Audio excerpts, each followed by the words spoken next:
Γιώργος Ανθρακεύς, διδάκτορ νομικής, δικηγόρος Αθηνών και μεταδιδακτορικός ερευνητής στο Εθνικό και Καποδιστριακό Πανεπιστήμιο, στο Τμήμα Διεθνών και Ευρωπαϊκών Οικονομικών Σπουδών. Καλησπέρα. Καλησπέρα κύριε Καλαρίτη. Λοιπόν, θέλουμε λίγο επειδή είναι το αντικείμενό σας, τη γνώμη σας. Κάνουμε συζητήσεις ούτως ή άλλως εδώ πέρα. Θέλουμε τη δική σας γνώμη για το θέμα της οριοθέτησης των θαλασσίων ζωνών της χώρας. ΑΟΣ, υφαλοκρηπίδα και όχι μόνο. Υπάρχει η συζήτηση για το τι μπορεί και τι δεν μπορεί να κάνει η Ελλάδα. Μπορεί η Ελλάδα να οριοθετήσει με την Κύπρο? Έχει πλήρη επίρρεια το σύμπλεγμα της Μεγίστης του Καστελορίζου? Θα μπορούσαμε να έρθει σε επαφή η Ελλάδα εκεί με την Κυπριακή ΑΟΣ? Όλη αυτή η συζήτηση. Τη γνώμη σας, επειδή είναι το αντικείμενό σας. Πολύ ωραία. Σας ευχαριστώ κύριε Καλαρίτη για την δυνατότητα αυτή που μου δίνετε. Εγώ θα τονίσω το εξής. Η δική μου η προσέγγιση θα είναι μια προσέγγιση η οποία δεν την έχετε ξανακούσει στην Ελλάδα. Είναι προϊόν της διδακτορικής μου διατριβής, η οποία έχει εκπονηθεί στην Περιώνυμη Νομική Σχολή του Πανεπιστημίου του Αμβούργου και έχει γίνει αποδεκτή από τριμελή επιτροπή Γερμανών καθηγητών ειδικών στο Ευρωπαϊκό Δίκαιο. Άρα αυτά που θα πω τώρα είναι ιδιαιτέρως πρωτότυπα και η προσέγγιση είναι καθαρά του ενωσιακού δικαίου. Τι εννοώ ενωσιακό δίκαιο? Εννοώ ευρωπαϊκό δίκαιο. Άρα ξεκινάμε ως προς τα ερωτήματά σας. Η Σύμβαση για το Δίκαιο της Θάλασσας από την 23 Ιουνίου 1998 αποτελεί επισήμως πρωτογενές και υπερισχύουν δίκαιο της Ευρωπαϊκής Ένωσης. Αυτό έχει συμπεριληφθεί στην επίσημη εφημερίδα των Ευρωπαϊκών Κοινοτήτων την ημέρα εκείνη, δηλαδή την 23 Ιουνίου του 1998, με αριθμό ΦΕΚ L179/5. Ως εκ τούτου αυτό αποτελεί δεσμευτικό κοινοτικό κεκτημένο για όλες τις χώρες της Ευρωπαϊκής Ένωσης. Άρα απαντώ αμέσως το ερώτημά σας σχετικά. Μπορούν να δημιουργήσουν ΑΟΣ η Ελλάδα και η Κύπρος? Βεβαίως και μπορούν να δημιουργήσουν ΑΟΣ, και όχι αυτός είναι ο στόχος. Αλλά την αιτιολογία θα σας την πω τώρα αμέσως. Είναι η οριοθέτηση ζωνών αλίας. Αυτό συμπεριλαμβάνεται στο άρθρο 4 της Συνθήκης Λειτουργίας της Ευρωπαϊκής Ένωσης, στην περίπτωση Δέλτα, και επίσης είναι εκτός από την αλία, κύριε Καλαρίτη, θέλω να το τονίσω στους ακροατές σας, είναι και στην περίπτωση Θήτα του ίδιου άρθρου 4, είναι η περίπτωση της ενέργειας. Άρα δηλαδή εδώ έχουμε συντρέχουσα αρμοδιότητα, και θα σας εξηγήσω τι σημαίνει συντρέχουσα αρμοδιότητα, μεταξύ της Ευρωπαϊκής Ένωσης και των κρατών μελών. Δηλαδή η Ελλάδα βεβαίως και οφείλει και έχει αργήσει, εγώ θα τονίσω, ότι έπρεπε να δημιουργήσει ΑΟΣ, αυτός είναι ο στόχος με την Κύπρο, επί τη βάση ζωνών αλίας. Ρωτώ, ο Έλληνας ο ψαράς μπορεί να πάει να αλλιεύσει στην Πάφο ή στη Λεμεσό? Όχι βεβαίως, διότι η Κύπρος, και το αντίστοιχο να πούμε και το αντίθετο, Κύπρος ψαράς μπορεί να φτάσει μέχρι τη Σαλαμίνα? Όχι βεβαίως. Άρα δηλαδή μην μπερδεύουμε κάποια θεμελιώδη πράγματα. Μιλάμε για δύο ανεξάρτητες χώρες που μέχρι τώρα δεν έχουν καθορίσει ζώνες αλίας.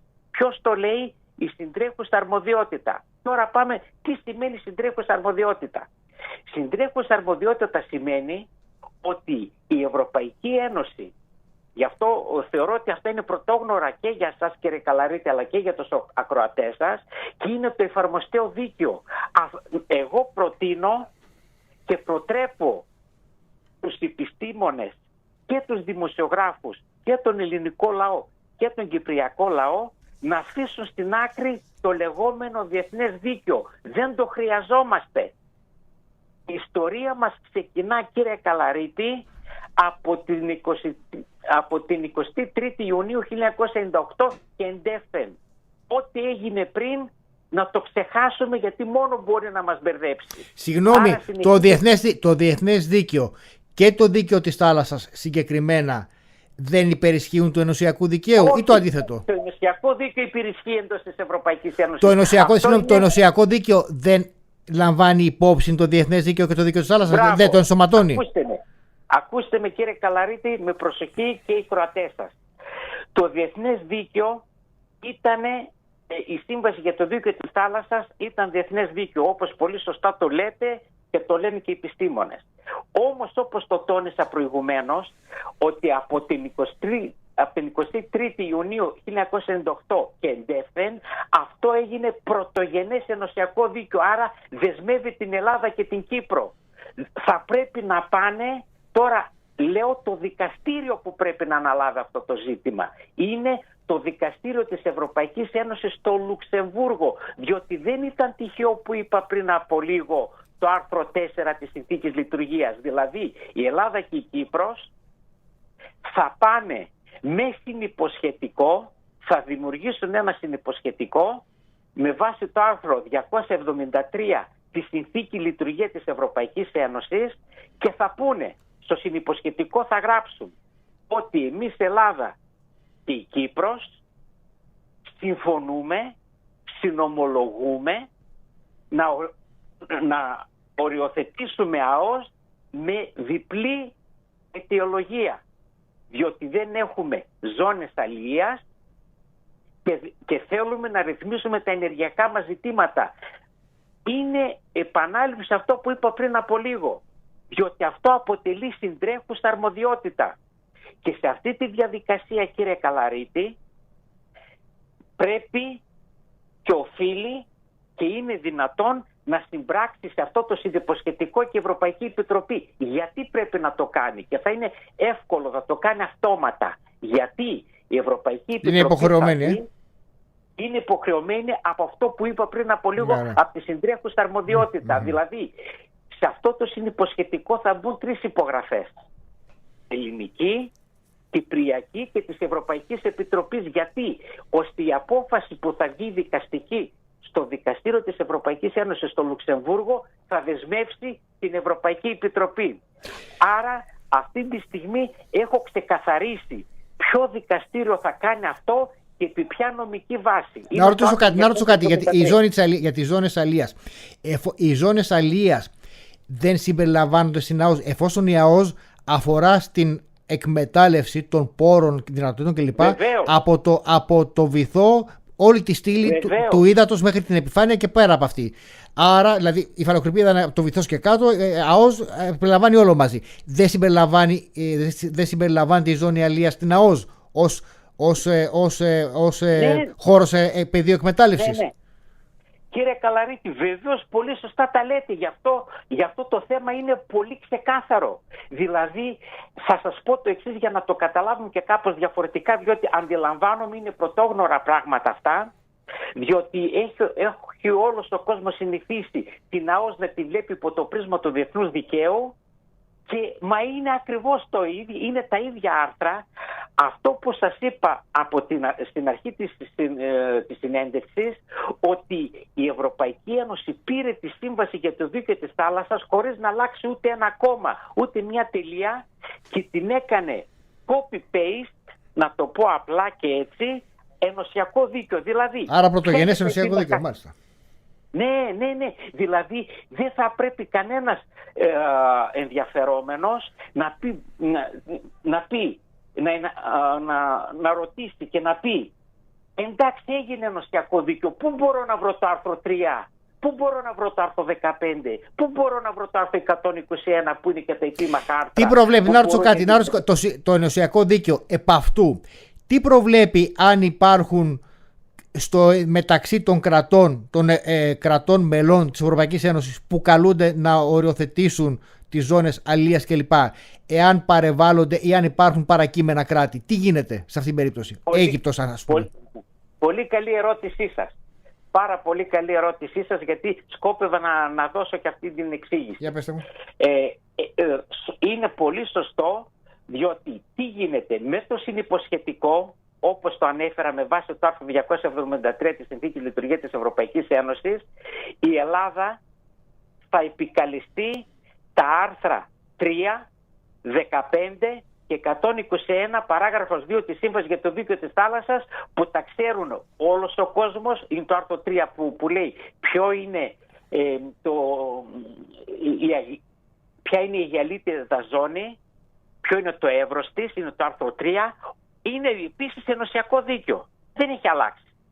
Το άρθρο 15 που λέει η μέθοδος οριοθέτησης είναι το ίδιο, δεν έχει αλλάξει, που είναι η μέση γραμμή. Είναι και το άρθρο 121 παράγραφος 2 που λέει ότι τα νησιά και οι βραχονησίδες έχουν δικαίωμα σε ΑΟΣ ή και υφαλοκρηπίδα από τη στιγμή που δικαιολογούν οικονομική δραστηριότητα. Είναι ακριβώς τα ίδια.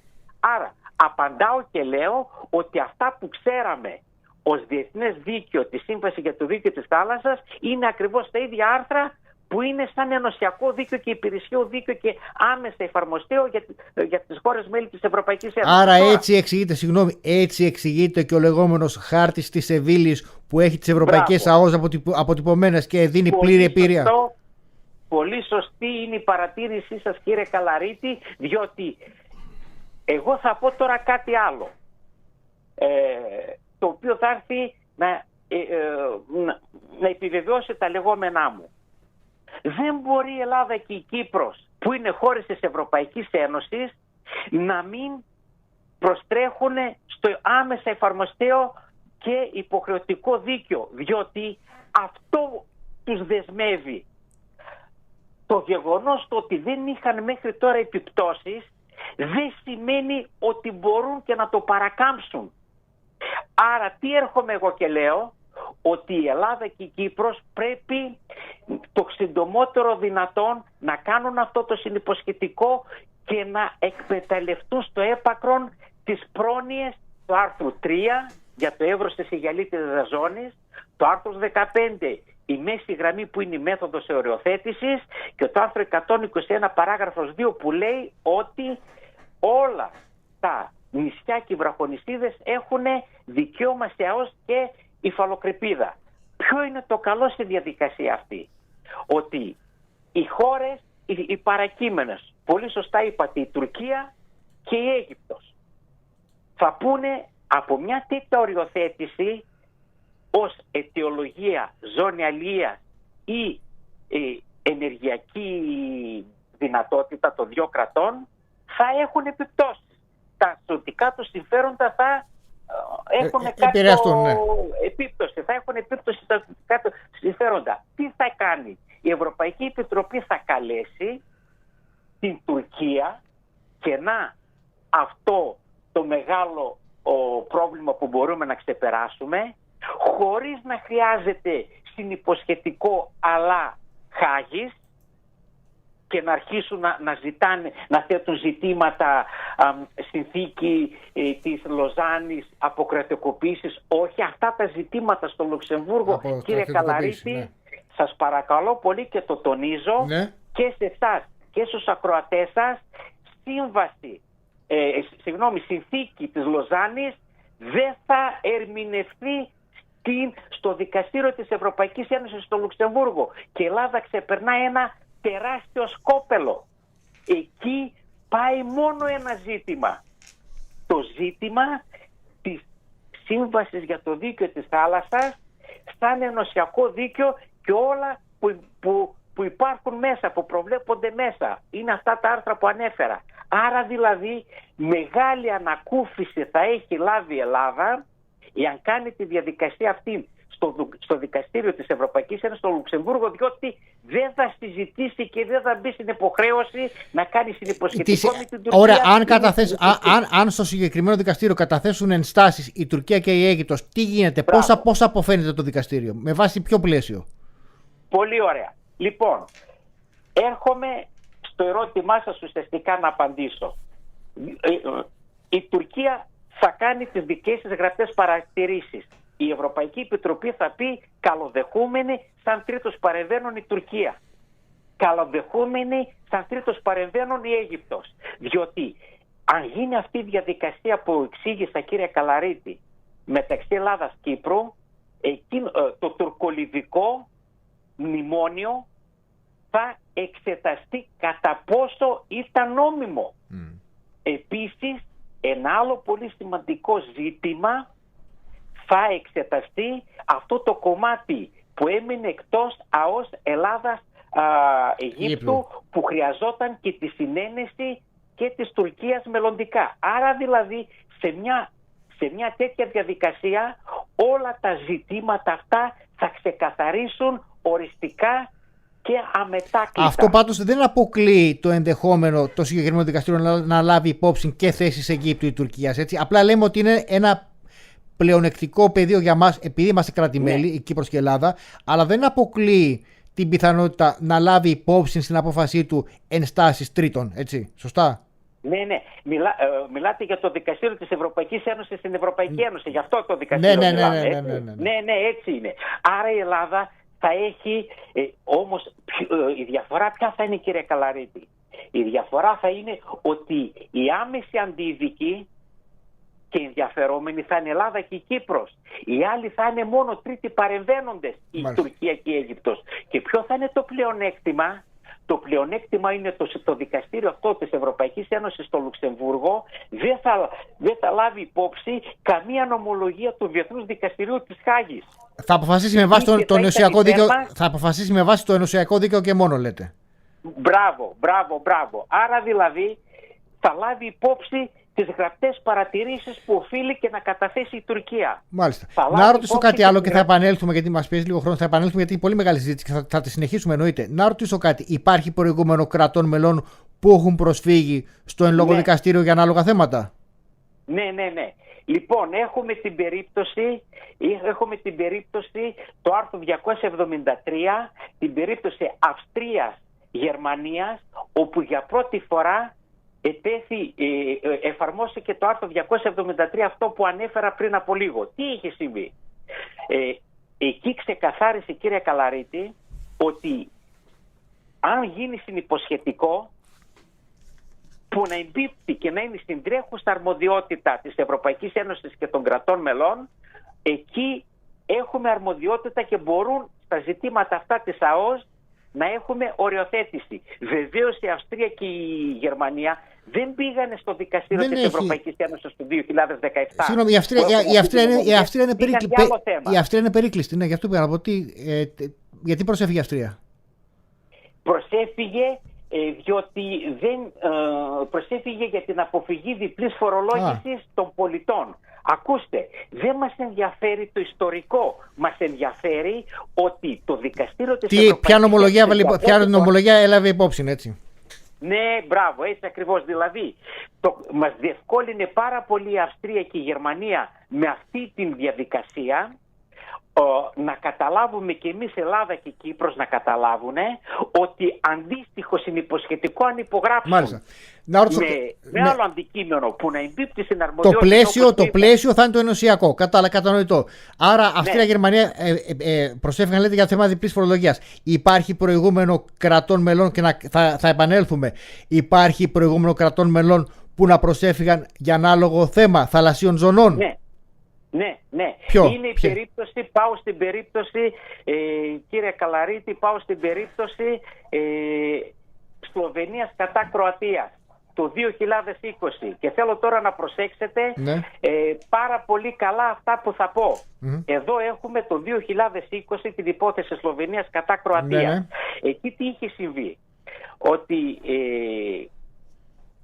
σύμφωνα με τα πραγματικά περιστατικά, η Σλοβενία ενημέρωσε την Ευρωπαϊκή Επιτροπή σχετικά με την απόρριψη από την Κροατία διαιτητικής απόφασης που εξέδωσε αρχικά το μόνιμο διαιτητικό δικαστήριο της Στοκχόλμης στο πλαίσιο της διαδικασίας διαιτησίας για την εδαφική και θαλάσσια διαφορά που είχαν οι χώρες αυτές. Άρα δηλαδή πήγανε στη Στοκχόλμη και βάλανε και χερσαίο ζήτημα και θαλάσσιο ζήτημα. Εκεί πέρα δικαιώθηκε η Σλοβενία. Αλλά ποιο ήταν το κακό στην υπόθεση εκείνη? Ότι αυτό το δικαστήριο δεν είναι δεσμευτικό. Και θέλω και κατά αναλογία να καταλάβετε ότι αν η Ελλάδα πάει με την Τουρκία στη Χάγη, μπορεί και η Ελλάδα μετά από την απόφαση και η Τουρκία να μην δεχτούν την εφαρμοστικότητα της δικαστικής απόφασης. Ωραία. Πράγμα που το έκανε Ναι. η Κροατία. Ωραία. Λίγο να συνεχίσω. Όχι, λοιπόν, ακούστε, επειδή είναι πολύ σοβαρό το θέμα, μας παίζει ο χρόνος, θα μου κάνετε μια χάρη. Θα συνεχίσουμε αύριο, διότι έχω πάρα πολλά ερωτήματα. Είναι πολύ σημαντικό το θέμα. Εάν έχετε την καλοσύνη να συνεχίσουμε τη συζήτηση αύριο, γιατί είναι πάρα πολύ σημαντικό. Έχω πολλά ερωτήματα που πρέπει να εξετάσουμε. Αν συμφωνείτε. Πολύ ωραία. Okay. Πολύ ωραία, κύριε Καλαρίκη. Ευχαριστώ. Άρα, να συνεχίσουμε αύριο. Το αφήνουμε, βάζουμε άνω τελεία για να δούμε τα πράγματα. Ναι. Γιατί είναι πάρα πολύ ενδιαφέρουσα η διάσταση. Όντως έχετε δίκιο. Αύριο πόση ώρα, την ίδια ώρα θα έχω. Άρα θα σας αυτό το νήμα. Ναι. Θα τα πούμε αύριο την ίδια ώρα. Λοιπόν, ευχαριστούμε πάρα πολύ. Καλή συνέχεια. Το ευχαριστούμε πολύ Γιώργος Ανθρακεύς. Τον ευχαριστούμε πάρα πολύ.